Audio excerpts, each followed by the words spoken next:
Ladies and gentlemen, welcome to Geopolitics at the Land of Origins. What happens when a single political decision turns into a red line, and crossing it risks igniting a war that may be impossible to contain? Tonight, we examine a moment that could redefine the trajectory of Ethiopian politics. The rejection by top TPLF leaders of General Tadesse Worede's appointment is no longer a routine internal dispute. It has evolved into a national flashpoint with far-reaching consequences. From the perspective of the Ethiopian federal government, the removal of General Tadesse is a red line, one that cannot be crossed without consequence. In geopolitics, red lines are not rhetorical, they are signals of potential escalation. Recent developments suggest that if the TPLF attempts to enforce this decision by force, confrontation may become unavoidable. This risk is further heightened by General Tadesse's own reported statement expressing his commitment to defend his position, even by force if necessary. In effect, a political disagreement is rapidly transforming into the conditions for a direct military standoff. This unfolding tension must also be understood in light of the Pretoria Agreement. The attempt to restore the pre-war political structure under Drive, Debretsion Gebre-Michael appears to contradict the earlier acceptance by the TPLF to nullify the electoral framework that had established that very government. This raises a fundamental question: is this a recalibration of political legitimacy, or a strategic move toward confrontation? As Sun Tzu reminds us, in the midst of chaos, there is also opportunity.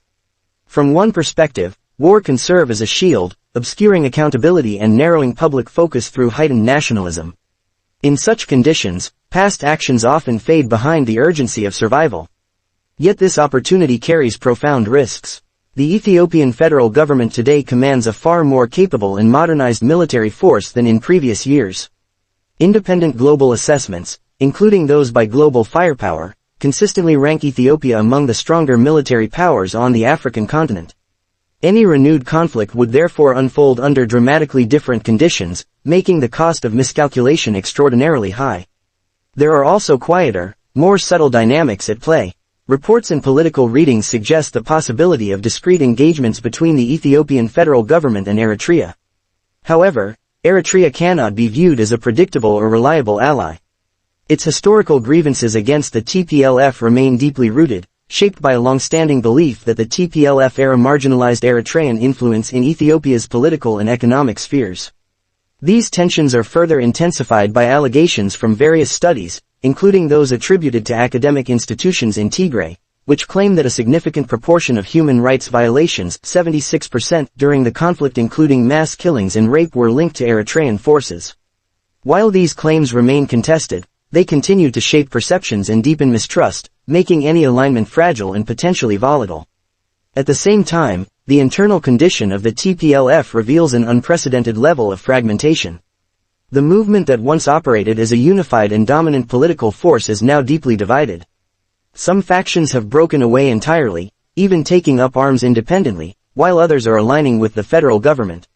Notably, figures associated with alternative leadership currents are working in cooperation with federal authorities. Reports indicate that 12 out of the 17 generals who previously commanded major army units have either left the TPLF, joined opposing forces, or are now aligned with the federal government. This means that only a small fraction of the original military leadership remains within the TPLF structure, significantly weakening its cohesion and operational capacity. Friedrich Nietzsche's warning becomes particularly relevant in this context: he who fights with monsters should look to it that he himself does not become a monster. For the TPLF, war presents a paradox. It may offer an escape from internal pressures and political accountability, but it also risks confrontation with a stronger military force that could lead to irreversible consequences. This creates what can be understood as an approach avoidance dilemma. Both action and inaction carry existential danger.